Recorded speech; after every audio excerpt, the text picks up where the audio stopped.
Welcome proteins. तो class 10th में हम आ चुके हैं, यहाँ आपका वेलकम है और हम क्लास 10th को शुरू करेंगे जिसमें एनसीईआरटी में जो पहला चैप्टर है वो केमिस्ट्री से यानी रसायन विज्ञान से है। तो इसीलिए हमें रसायन विज्ञान के कुछ बेसिक चीज़ों को समझना बहुत ज़रूरी है।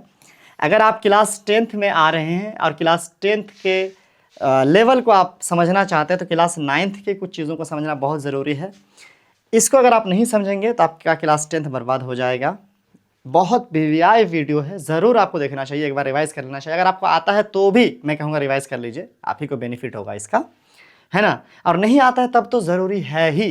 हालांकि अगर आप फिज़िक्स की बात करें या फिर अगर आप बायोलॉजी की बात करें, क्लास 10th का आप डायरेक्ट पढ़िएगा तो शायद आपको दिक्कत नहीं होगी, हो जाएगा।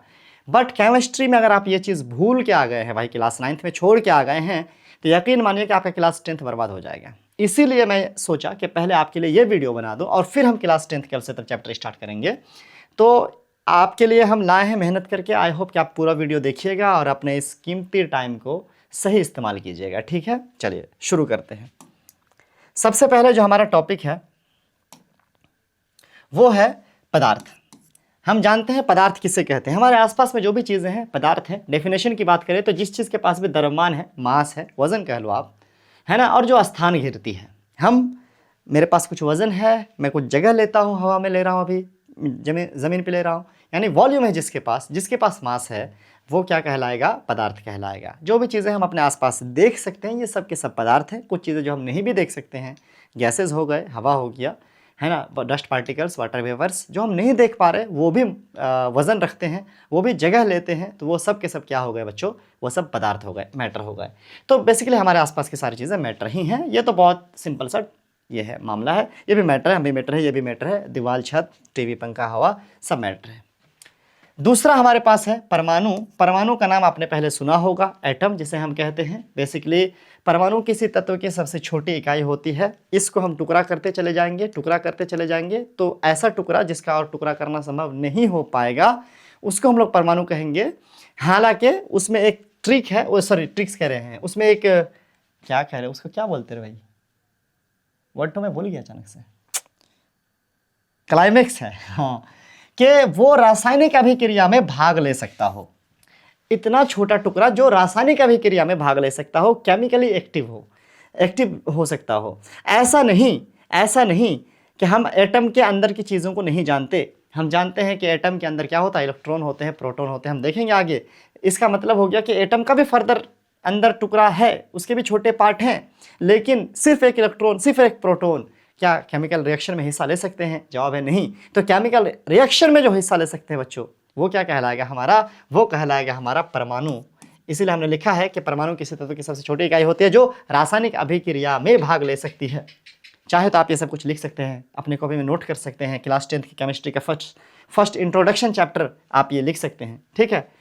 उदाहरण के लिए हाइड्रोजन की परमाणु, एक हाइड्रोजन, एक हाइड्रोजन बाबा, ये हो गया हमारा हाइड्रोजन एटम, एक सिंगल सा, है ना। इसको और टुकड़ा करके ये केमिकल रिएक्शन में हिस्सा ले सकता है। इसके अंदर का इलेक्ट्रॉन हिस्सा, सिर्फ इलेक्ट्रॉन को अलग करके आप केमिकल रिएक्शन में हिस्सा नहीं दिलवा सकते। कार्बन परमाणु, सिर्फ एक कार्बन, ये आपका एटम कहलाएगा, परमाणु कहलाएगा, एक गो। अब हम बात करें अणु, परमाणु से बड़ा अणु, मॉलिक्यूल। जब दो या दो से अधिक परमाणु रासायनिक रूप से जुड़ते हैं तो अणु बनते हैं। अगर मान लीजिए कि हाइड्रोजन जुड़ गया, एक हाइड्रोजन था, दो हाइड्रोजन जुड़ गया, ये बना दिया H2। कैसे बना? रासायनिक रिएक्शन से बना, रासायनिक प्रक्रिया से बना। ऐसा नहीं कि 2H, दो को हाइड्रोजन, नहीं, ये अलग है और ये अलग है, ये दोनों अलग अलग चीज़ें हैं बच्चों, याद रखिएगा, ये दोनों अलग अलग चीज़ें हैं।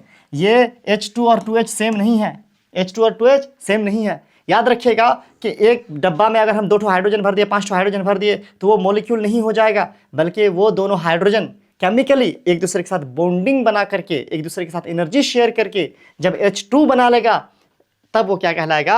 वो एक अणु कहलाएगा। ऐसे ही N2, ऐसे ही O2, ये सब क्या कहलाते हैं? ये सब क्या कहलाते हैं? आपके अणु कहलाते हैं। इस तरीके से जल के एक छोटे अणु H2O भी हैं, ठीक है।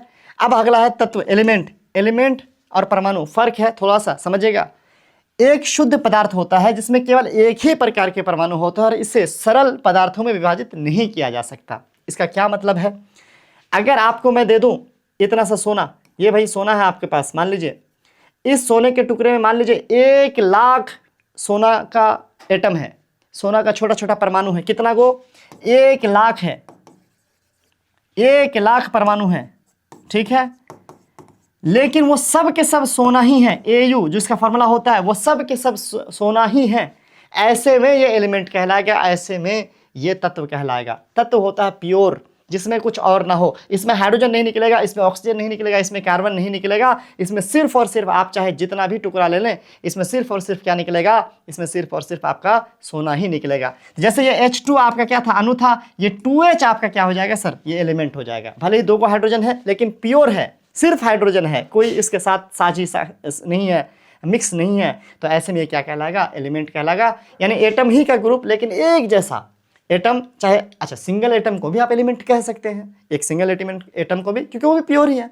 तो सिंगल एटम को भी एलिमेंट कह सकते हैं। 1000 एटम अगर एक ही जैसा हो, एकदम प्योर हो, तो उसको भी आप एलिमेंट कह सकते हैं। यानी एटम और एलिमेंट कहीं ना कहीं एक जैसा है, बट एटम में एक सिंगल और एलिमेंट में ग्रुप भी हो तो एक ही जैसा, प्योर।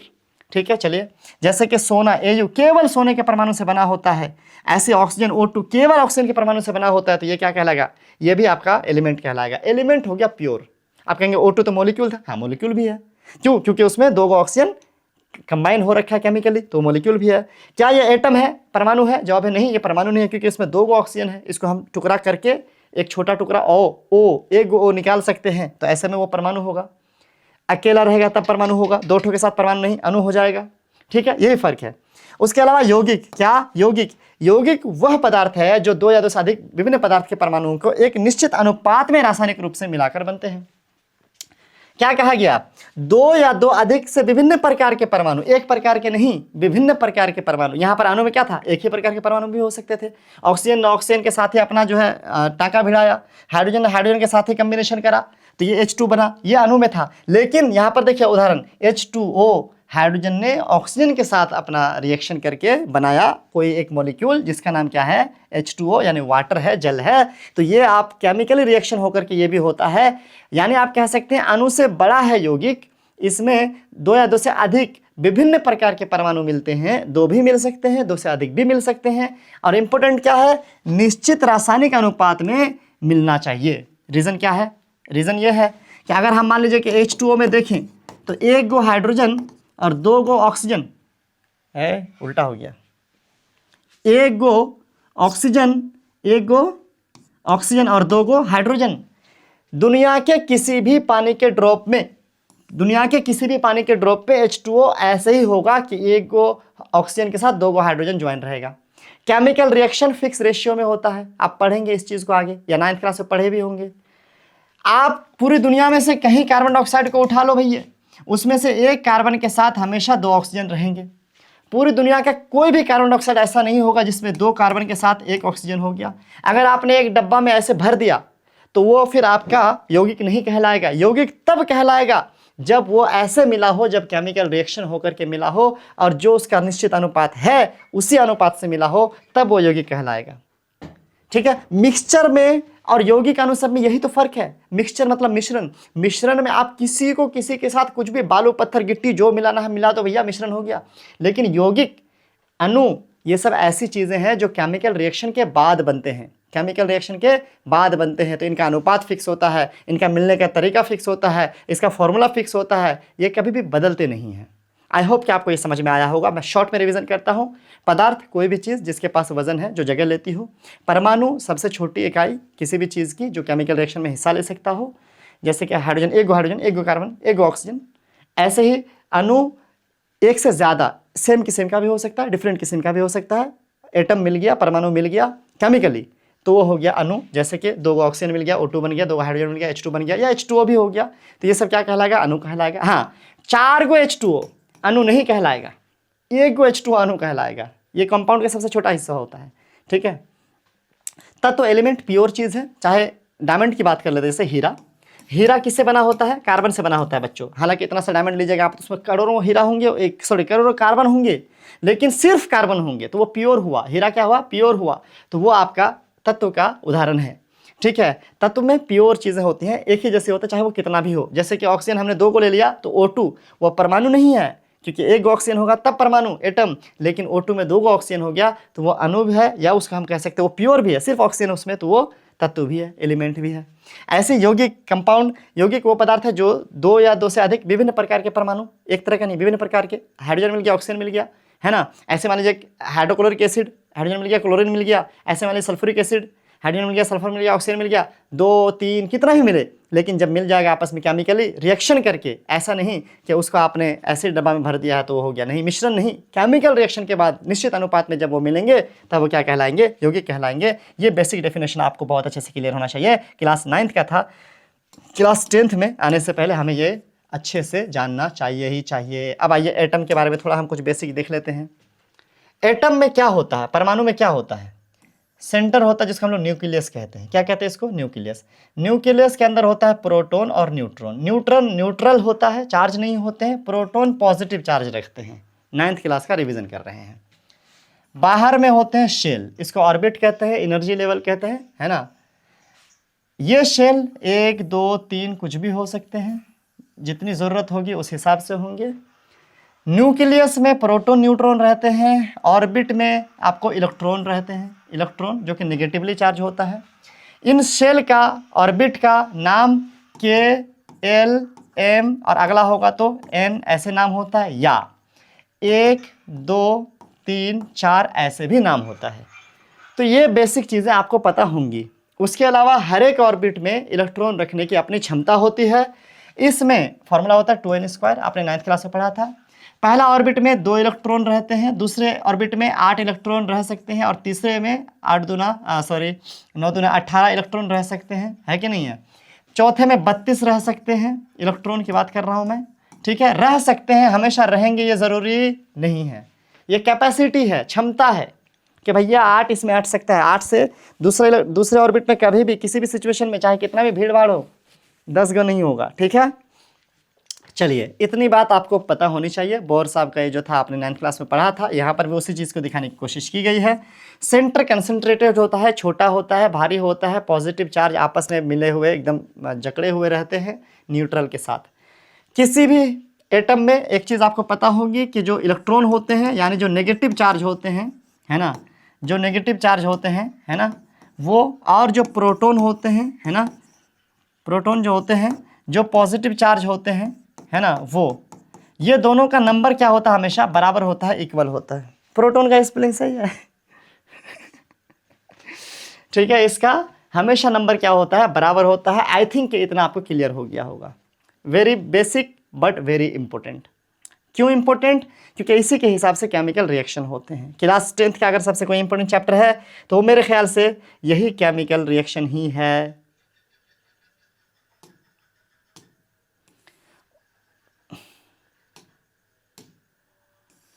उसके बाद अगर हम आए तो हमारे पास एक टेबल है, क्लास 9 से ही मैंने उठाया है, जिसमें एलिमेंट के नाम है ना। हमारे पास दुनिया में अब तक जो भी 118 एलिमेंट खास करके हम लोग पढ़ते हैं, इनमें से कुछ एलिमेंट का नाम क्लास 9 में हमें पढ़ाया गया है। याद होगा, नहीं है तो कर लो, क्लास 10th में तो करना ही पड़ेगा। 9th में नहीं किए, क्यों नहीं किए। क्लास 9th में आपने याद किया होगा hydrogen, helium, lithium, beryllium, boron, carbon. पहले भी शायद आपने कभी 8वीं में याद कर लिया हो, कोई ज़्यादा बहादुर हो तो, है ना, कोई बात नहीं। अब हमें याद रखना है 20 को कम से कम, और अगर 20 को आपको याद ना हो तो आज याद कीजिए। 21 22 25 की ज़रूरत नहीं है, खासा इतना होना चाहिए। यहाँ पर 18 दिया है।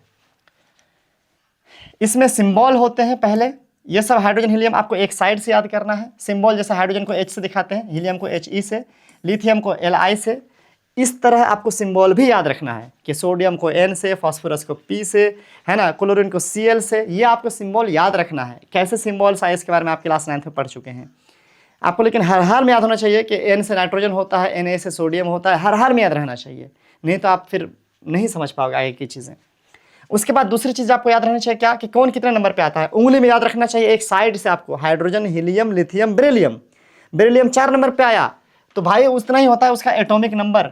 लिथियम 3 नंबर पे आया तो जो जितना नंबर पे आएगा उतना ही उसका एटॉमिक नंबर होता है, जिसको हम लोग कहते हैं, एटॉमिक नंबर को हम लोग क्या कहेंगे, परमाणु संख्या। जितनी परमाणु संख्या होती है उतना ही इलेक्ट्रॉन होता है, उतना ही प्रोटॉन होता है। हमने अभी थोड़ी देर पहले बात करी, ठीक है। न्यूट्रॉन अलग अलग हो सकता है, हाइड्रोजन के पास न्यूट्रॉन नहीं है, उसके अलावा सब में न्यूट्रॉन है। जो जोड़ संख्या है, जैसे कि 4 नंबर पे है तो 4 नंबर पे, है ना, देखो बेरिलियम 4 नंबर पे है तो उसके पास एक 5 है, अच्छा, जो बेजोड़ संख्या है उसमें एक जोड़ दीजिए, जैसे कि 3 नंबर पे है लिथियम तो उसमें 4 न्यूट्रॉन है, जैसे कि 7 वाला एक्सेप्शन है। सोडियम 11 नंबर पे है तो उसमें 12 न्यूट्रॉन है। एल्युमिनियम 13 नंबर पे है तो उसमें 14 न्यूट्रॉन है। उसके अलावा जो जोड़ संख्या है उसमें लगभग बराबर है, लेकिन एक्सेप्शन में देखो ये जोड़ संख्या में भी एक ज़्यादा है, ये बेजोड़ संख्या भी बराबर है ना। और कौन है एक्सेप्शन रे, ये एक्सेप्शन है, ठीक है। तो कहीं एक्सेप्शन है, अदरवाइज थोड़े बहुत नियम लग जाते हैं। न्यूट्रॉन अगर आप चाहें तो याद कर लें, करना चाहिए, है ना। थोड़ा सा क्लास 9th में तो आपने किया होगा, नहीं किया है तो आज फिर से याद कर लो। बहुत सिंपल सा मैंने कहा, ये आप इतना याद कर लो, इतना ही काफ़ी है, ठीक है। यहाँ पर लिखा हुआ है कि आप स्क्रीनशॉट ले लो, नहीं तो 9th की बुक पलटाओ, वहाँ से लिखो और याद करो। तो जितना इलेक्ट्रॉन उतना ही प्रोटॉन, इतना तो क्लियर है। 10 नंबर पे है अगर कोई एटम एलिमेंट 10 नंबर पे है तो 10 गो ही इलेक्ट्रॉन 10 गो ही प्रोटॉन। 12 नंबर पे है तो 12 ही गो इलेक्ट्रॉन 12 ही गो प्रोटॉन, इतना तो क्लियर हो गया। अब आइए, ये हो गया के एलिमेंट का डिस्ट्रीब्यूशन। ये क्या है बच्चों, तो बेसिकली हमने जैसा अभी देखा कि एक एटम में सेंटर में न्यूक्लियस में न्यूट्रॉन और प्रोटॉन, उसके बाद ऑर्बिट्स हैं, और हमने कहा कि ऑर्बिट का नाम है, ऑर्बिट का नाम क्या है, KLM। तो जितने नंबर पर है उस हिसाब से इलेक्ट्रॉन इसमें सजेंगे। मैंने कहा K में 2 इलेक्ट्रॉन हो सकता है, कैपेसिटी है मैक्सिमम, L में 8 हो सकते हैं, M में 18 हो सकते हैं, कैपेसिटी है। अगर मान लो कि एक एटम है जिसका नाम है सोडियम, जो Na है, वो 11 नंबर पे है, तो इसके पास 11 गो ही इलेक्ट्रॉन, 11 ही गो इलेक्ट्रॉन और 11 गो ही प्रोटॉन, है ना। तो ऐसे में पहले वाले ऑर्बिट में इसके पास 2 इलेक्ट्रॉन हो गए, भाई क्लियर। पहले वाले ऑर्बिट में कितने हो गए, 2 इलेक्ट्रॉन हो गए। दूसरे वाले ऑर्बिट में इसके पास कितने इलेक्ट्रॉन हो गए, 8 इलेक्ट्रॉन हो गए। कितने, 8 इलेक्ट्रॉन हो गए। 2 8 10, अभी भी एक इलेक्ट्रॉन बचा है ना, और वो इलेक्ट्रॉन रहेगा तीसरे वाले ऑर्बिट में, M में, ठीक है। इसके पास जो 11 प्रोटॉन है, 11 के 11 को प्रोटॉन जो है उसके सेंटर में ही रहेगा। I hope it is very clear. जितना भी प्रोटॉन होता है वो सब सेंटर में ही होता है, जितने भी इलेक्ट्रॉन्स होते हैं वो ऐसे फैले हुए होते हैं पूरे एटम में। अब यहाँ पर हमने देखा कि K में कितने आए, 2 आ गए, L में कितने आ गए, 8, और M में कितने आ गए, 1 इलेक्ट्रॉन। तो इसी को जो हम लोग लिखते हैं इसको हम लोग कहते हैं इलेक्ट्रॉनिक विन्यास। वही यहाँ पर है, डिस्ट्रीब्यूशन ऑफ इलेक्ट्रॉन, इलेक्ट्रॉनिक विन्यास दिया हुआ है, क्लियर। ऐसे आप किसी का भी कर सकते हो। सपोज करिए कि आप इसका करना चाहते हो, सल्फर का, ये 15 नंबर पे है, कितना नंबर पे है, सल्फर का आप करना चाहते हो, सल्फर 15 नंबर पे है, तो 15 के 15 प्रोटॉन तो अंदर ही हो जाएंगे, ठीक है। 1 ऑर्बिट, 2 ऑर्बिट, 3 ऑर्बिट बना लेते हैं हम। सल्फर हमारे पास है 15 नंबर पे, तो इलेक्ट्रॉन भी हमारे पास 15 और प्रोटॉन भी हमारे पास 15। प्रोटॉन तो 15 के 15 हमारे अंदर ही हो गए, लेकिन इलेक्ट्रॉन इसमें 2, यानी K में 2, L में हमारे पास 8 और बचा 5, तो 1 2 3 4, चलिए एक यहाँ में डाल दिया 5। तो अगर हम देखें तो हमारे पास जो ये पूरा सिस्टम बना है इसमें, है ना, ये हमारे पास K, ये हमारे पास L, ये हमारे पास M। तो K में हमारे पास है 2, L में हमारे पास है 8 और M में हमारे पास है 5। तो इसी को हम लोग कहते हैं इलेक्ट्रॉनिक विन्यास, और यही है। अच्छा, अभी हमने सोडियम में क्या देखा था, अभी हमने सोडियम में अभी हमने देखा था K में 2, L में 8 और M में 1। 8 2 10 1 11, क्योंकि इसमें 15 है और इसमें 11 है, ठीक। तो लास्ट ऑर्बिट में जितना इलेक्ट्रॉन होता है, इसके लास्ट ऑर्बिट था ये, इसका लास्ट ऑर्बिट था ये, तो लास्ट ऑर्बिट में जितना इलेक्ट्रॉन होता है उसको हम लोग कहते हैं वैलेंस इलेक्ट्रॉन, संयोजी इलेक्ट्रॉन। हिंदी में क्या कहते हैं उसका बच्चों, उसको हम लोग कहते हैं संयोजी इलेक्ट्रॉन। क्या कहते हैं, संयोजी इलेक्ट्रॉन। क्या कहते हैं, यही संयोजी इलेक्ट्रॉन क्या करता है, केमिकल रिएक्शन में हिस्सा लेता है। यही संयोजी इलेक्ट्रॉन क्या करता है, केमिकल रिएक्शन में हिस्सा लेता है। I think very clear. संयोजी इलेक्ट्रॉन केमिकल रिएक्शन में हिस्सा लेता है। थोड़ा समझते हैं अब इस कहानी को। संयोजी इलेक्ट्रॉन जब किसी केमिकल रिएक्शन में हिस्सा लेगा तो वो जो हिस्सा लेगा उससे बनेगा संयोजकता। क्या बनेगा बच्चों, संयोजकता। एक वर्ड आ गया अब आपको, संयोजकता। उसी को हम लोग क्या कहते हैं इंग्लिश में, वैलेंसी। क्या कहते हैं उसको, वैलेंसी। क्लियर। संयोजकता अगर किसी एटम का, देखिए हर एक का आपको बाहरी शेल देखना है। जैसे हाइड्रोजन का एक ही ऑर्बिट है, बाहर में एक है। हीलियम का एक ही ऑर्बिट है, बाहर में दो है। लिथियम का पहला में दो, दूसरा में एक, यानी बाहरी ऑर्बिट एल हुआ। अब इस सब में बाहरी ऑर्बिट एल ही है, लेकिन सोडियम 11 नंबर पे बाहरी ऑर्बिट आपका एम हुआ, और ऐसे आते आते इस यहाँ तक आया है। अगर मान लीजिए आप इससे आगे लीजिएगा, है ना, पोटाशियम कैल्शियम का करेंगे, है ना, पोटाशियम कैल्शियम, पोटाशियम का 2 8 8, है ना, 2 8 8 1 हो जाएगा। कैल्शियम का करेंगे अगर आप, कैल्शियम 20 नंबर पे होता है, इसका 2 8 8 2 हो जाएगा, है कि नहीं है। तो इस तरीके से इसका इलेक्ट्रॉनिक कॉन्फ़िगरेशन, इसका इलेक्ट्रॉनिक विन्यास होता है। चलिए आगे बढ़ते हैं। तो संयोजकता बेसिकली डिपेंड करता है कि बाहरी इलेक्ट्रॉन कितने हैं, लेकिन जितने बाहरी इलेक्ट्रॉन उतनी संयोजकता नहीं। अगर बाहरी इलेक्ट्रॉन यानी संयोजी इलेक्ट्रॉन, ध्यान दीजिएगा, अगर आपको संयोजी इलेक्ट्रॉन 1 हो तो संयोजकता 1, अगर संयोजी इलेक्ट्रॉन 2 हो तो संयोजकता 2, संयोजी इलेक्ट्रॉन 3 तो संयोजकता 3, संयोजी इलेक्ट्रॉन 4 तो संयोजकता 4। लेकिन अगर संयोजी इलेक्ट्रॉन 5 तो संयोजकता 3, अगर ये 6 तो ये 2, और अगर ये 7 तो ये 1, और अगर ये 8 तो ये 0। ठीक है। अगर एक ही ऑर्बिट है, एक ही ऑर्बिट है किसी एटम में, जैसे कि किस में है, अगर देखा जाए तो लिथियम में एक ही ऑर्बिट है, हीलियम में एक ही ऑर्बिट है, नहीं लिथियम में 3 है, नहीं लिथियम में नहीं, हीलियम में और हाइड्रोजन में एक एक ऑर्बिट है, तो वहाँ पर जो उसकी संयोजकता है ना, वो 2 ही है, वो सॉरी उसकी जो कैपेसिटी है वो 2 है। तो 8 में 0 हो रहा है, वहाँ पे 2 पे ही 0 हो जाएगा। कहने का मतलब है कि अगर हीलियम की बात करें तो हीलियम के बाहरी ऑर्बिट में 2 हैं, हीलियम के बाहरी ऑर्बिट में 2 हैं, तो इसका ये मतलब नहीं है कि उसका संयोजकता 2 होगा, नहीं, उसका संयोजकता 0 होगा। अब इसके पीछे क्या रीज़न है मैं थोड़ा आपको बताता हूँ। जो नोबेल गैसेस हमारे हीलियम, नियन, आर्गन, ये सब नोबेल गैस कहलाते हैं बच्चों। इनके बाहर में, इसके बाहर में 2 और ये सब बाकी के बाहर में 8 या उससे ज़्यादा इलेक्ट्रॉन्स पूरे हो चुके हैं, यानी बाहरी ऑर्बिट हो चुका है कंप्लीट, बाहरी ऑर्बिट अब हो चुका है न्यूट्रल।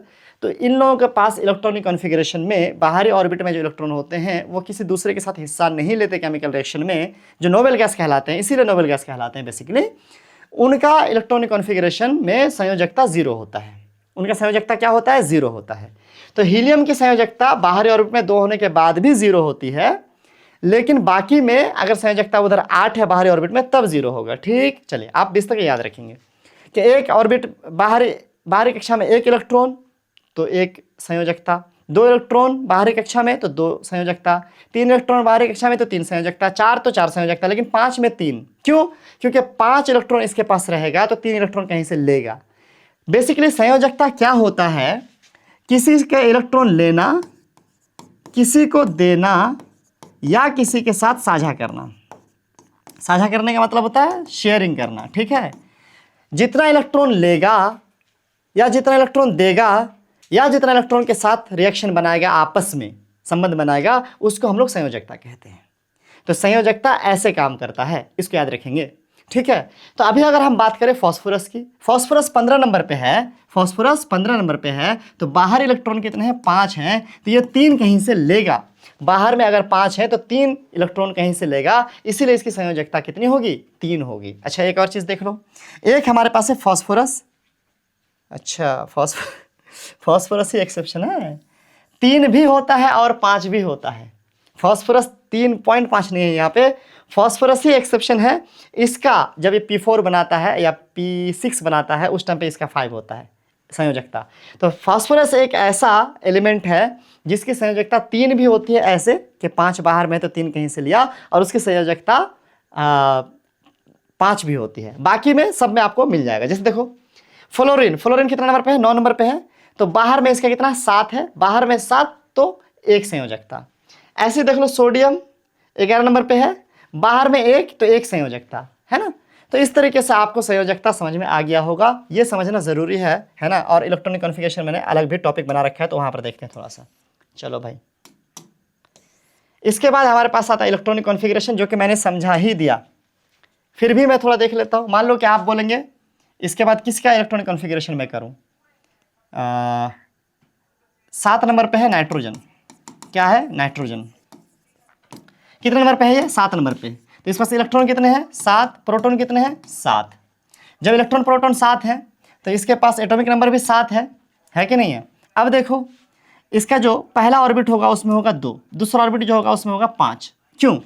हम जानते हैं कि पहले ऑर्बिट की कैपेसिटी 2, दूसरे ऑर्बिट की कैपेसिटी 8, लेकिन यहाँ पर इसके पास तो भैया 7 ही टोटल है।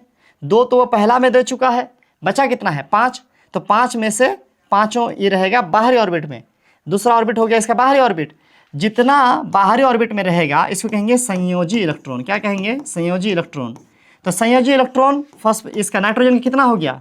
बाहर में जितना है उतना ही, बाहर में कितना है? 5, तो संयोजी इलेक्ट्रॉन होगा 5। लेकिन हमने कहा कि संयोजकता अगर 5 हो बाहरी इलेक्ट्रॉन तो संयोजकता 3 होगा, क्योंकि ये 3 इलेक्ट्रॉन कहीं से लेगा और बाहर में 8 पुराने की कोशिश करेगा। तो यहाँ पर इसकी संयोजकता क्या होगी बच्चों? 3 होगी। आई होप कि इलेक्ट्रॉनिक कॉन्फ़िगरेशन भी क्लियर हो गया होगा।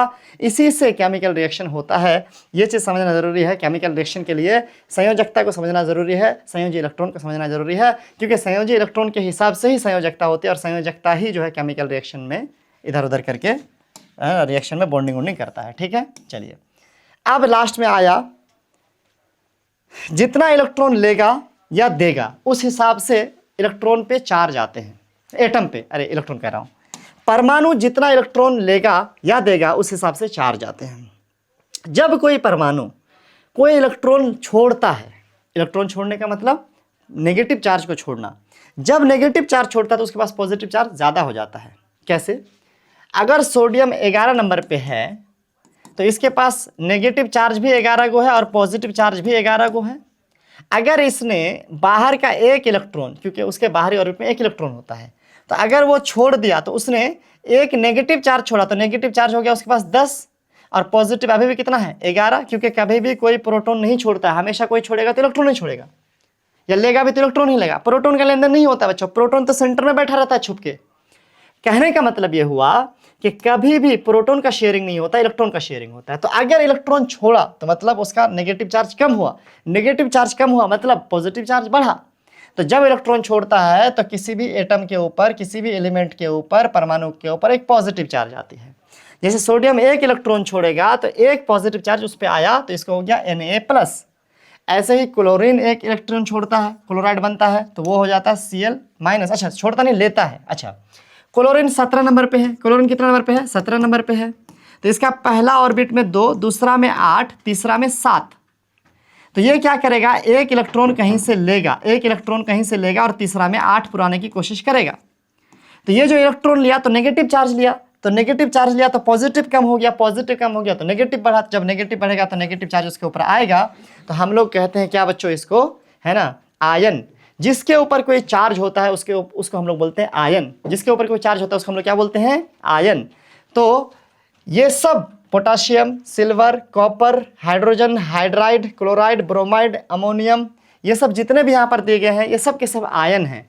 देखो लिखा हुआ है नेम ऑफ आयन, आयन का हिंदी में आयन ही होता है, उसका सिंबल है ना। नॉन मेटेलिक एलिमेंट है यहाँ पर कुछ, इसके सिंबल, ये भी आयन्स हैं। यहाँ पर पॉलीएटॉमिक आयन्स हैं, इसके भी सिंबल्स। अब क्लास 9th में आपने ये पढ़ा था, अगर अच्छे से नहीं पढ़ा था, याद नहीं किया था, आज करना पड़ेगा याद। मैं क्या करूँ? करना ही पड़ेगा, इसी से बनेगा केमिकल फॉर्मूला। तो याद कर लेना। अब कैसे याद करना है मैं ट्रिक बताता हूँ। याद ऐसे करना है कि आपको ऐसे पढ़ना है कि sodium Na+, K+, Ag+, Cu+। आपको सबका तो पता ही होगा, याद ही होगा ये सब। Cu कॉपर होता है, सिल्वर Ag होता है, याद होना ही चाहिए। हाइड्रोजन H+, हाइड्राइड H-, है ना, क्लोराइड Cl-, ब्रोमाइड Br-। चाहे चार्ज पॉजिटिव हो चाहे नेगेटिव हो, एक गो पॉजिटिव चार्ज आएगा तो भी उसके ऊपर एक प्लस आएगा, एक गो नेगेटिव चार्ज आएगा तो भी उसके ऊपर एक माइनस आएगा। एक वाला वैलेंसी, एक वाला, चाहे एक ले, चाहे एक दे, चाहे एक शेयर करे, एक वैलेंसी वाला, एक संयोजकता वाले का ये लिस्ट है, यहाँ से यहाँ तक। ठीक है, ये लिस्ट है जिसकी संयोजकता एक है, एक इलेक्ट्रॉन या तो ले रहा है, या तो दे रहा है, या तो शेयर करके काम चला रहा है। ये सब के ऊपर या तो एक चार्ज प्लस में या तो माइनस में। तो आपको याद कर लेना है इसमें, यही इंपॉर्टेंट है। 1, 2, 3 यही इंपॉर्टेंट है, नंबर इंपॉर्टेंट है। Na+, K+, Ag+, Cu+, H+, H-, Cl-, Br-, I-, NH4+, OH-, NO3-, HCO3-, ऐसे कर याद करिएगा। हाइड्रोजन कार्बोनेट का HCO3- याद करिएगा। फिर 2 वाला Mg2+, मैग्नीशियम Mg2+, है ना, कैल्शियम Ca2+, जिंक 2A+। क्योंकि भाई याद करना ज़रूरी है, मैं क्या करूँ, आप इसको बार बार देख के लिखिएगा। और एक बहुत इंपॉर्टेंट चीज़ कि एक या तो एक पेपर में पहले यहाँ से देख के लिख लो, ठीक है, ऐसे स्क्रीनशॉट लेके लिख लो, या तो आपके पास किताब है तो वहाँ से देख के लिखो, लेकिन एक ही जगह से देख के पढ़ना है, लिखना है, बार बार इसको लिखिए, पढ़िए, बोलिए, लिखिए, पढ़िए, तो आपने आप 10 बार 20 बार आप करेंगे तो अपने आप आपको याद हो जाएगा। ऐसे 3+ वाले या 3- वाले कितने हैं देखिए, Al3+, Fe3+, N3- है ना, PO4 3-, O2-, S2-, CO3 2-, SO3 2-, SO4 2-। अब ये बार बार बोलने से होगा क्या कि कभी अगर मैं आपको बोलूँगा ना SO3 है ना 3-, तो आपको ऐसा तो लगता है कभी सुन भी नहीं करे हैं, ऐसा तो लगता है कभी सुन भी नहीं किए हैं, लेकिन बोलेंगे SO3 2-, हाँ लगता है ऐसा सुने हैं। तो कहने का मतलब है कि जब आप बार बार बोलेंगे, सुनेंगे, लिखेंगे, पढ़ेंगे तो आपको ये अपने आप दिमाग में बैठ जाएगा सबकॉन्शियसली, और आप बाद में फॉर्मूला सही पहचान पाएंगे, बना पाएंगे। चलिए, जब आपको याद हो गया तब हमारे पास अगला टॉपिक आता है आयंस के बाद हमारे पास आता है कि हम कैसे केमिकल के नाम लिख सकते हैं, फॉर्मूला कैसे लिख सकते हैं। ये भी क्लास 9th का टॉपिक है जो कि बहुत इंपॉर्टेंट है। आई थिंक 3rd चैप्टर था, मैं थर्ड चैप्टर में आया था। एग्जाम्पल है कि अगर मान लीजिए हाइड्रोजन क्लोराइड का नाम लिखना आपको, आप हिंदी में भी लिख सकते हैं सेम चीज़ को, मैं इंग्लिश में लिख रहा हूँ, ठीक है, ऐसे हाइड्रोजन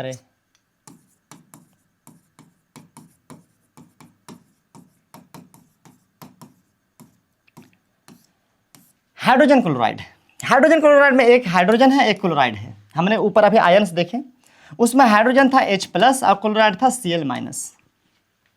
इसका मतलब है कि इसके ऊपर एक चार्ज, इसके ऊपर एक चार्ज, ठीक है।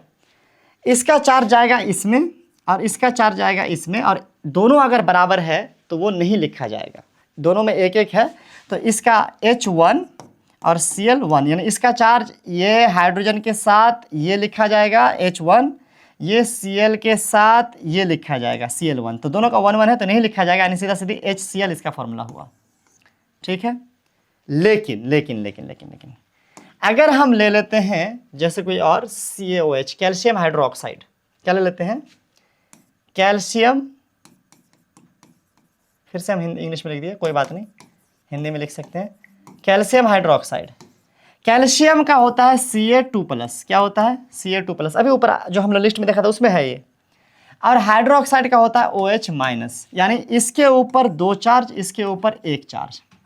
अब इसका फॉर्मूला कैसे लिखाएगा, ये जाएगा कैल्शियम के साथ यानी Ca1, और ये 2 जाएगा OH के साथ यानी OH2, तो इसका फॉर्मूला हुआ Ca, क्योंकि एक नहीं लिखा जाता है तो CaOH2 कैल्शियम हाइड्रोक्साइड का फॉर्मूला ये हुआ। ऐसे ही हम आपको अगर कोई और एग्जाम्पल लें, सपोज करिए और एग्जाम्पल ले लेते हैं सोडियम कार्बोनेट, क्या ले लेते हैं, सोडियम कार्बोनेट। तो सोडियम का होता है Na+, अभी हमने आयन वो जो लिस्ट में देखा था उसमें लिखा हुआ है। कार्बोनेट का होता है CO3 2-, यही होता है। सोडियम का होता है 1+ CO3 2-, यानी इसके ऊपर 1 चार्ज, इसके ऊपर 2 चार्ज, देख सकते हैं ऊपर 2 चार्ज, ये वाला लिखाएगा इसके साथ यानी Na2, और ये 1 लिखाएगा CO3 के साथ यानी CO3। अब 1 है, मान लीजिए CO3 के साथ 1 है तो ये 1 नहीं लिखेंगे, ये 1 है ना, ये चार्ज इसके साथ लिखाएगा ना CO3 के साथ, तो 1 नहीं लिखेंगे, यानी सीधा सीधे हो गया Na2CO3। ये हो गया किसका फॉर्मूला, सोडियम हाइड्रोजन कार्बोनेट का फॉर्मूला, सोडियम कार्बोनेट का फॉर्मूला हो गया।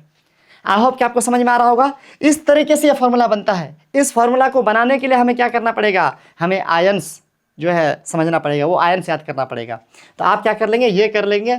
मैं और एक आधा तो एग्जांपल ले सकता हूँ, क्या लो, अभी आपको प्रैक्टिस क्लास 9th में हुआ होगा, नहीं भी हुआ तो आप क्लास 10th में जो आएगा उसमें आयंस को आप याद रखेंगे, है ना, इस आयंस को याद रखेंगे तो आप बना लेंगे, कोई दिक्कत की बात नहीं है। I hope it is very clear, है ना। तो बस इतनी ही चीज़ें थी, अगर आप इतना चीज़ अच्छे से कर लेते हैं तो क्लास 10th में आपको कोई दिक्कत नहीं होगी। क्लास 10th का जो पहला चैप्टर है केमिकल रिएक्शन एंड इक्वेशन, रासायनिक अभिक्रिया, जो पहला चैप्टर है वो VBI चैप्टर है, पूरे क्लास 10th की केमिस्ट्री का बेस है। वो नहीं समझेंगे तो आगे की केमिस्ट्री बेकार हो जाएगा, और उसको समझने के लिए और आगे की केमिस्ट्री क्लास 10th की समझने के लिए ये पूरा बहुत इंपॉर्टेंट है, इसलिए मैंने आपको समझाने की कोशिश करी। आई होप कि आपको वीडियो अच्छा लगा होगा। आप लाइक करिए, चैनल को सब्सक्राइब कीजिए, क्योंकि अब क्लास 10th हमारा शुरू हो चुका है। Thank you so much, have a great day.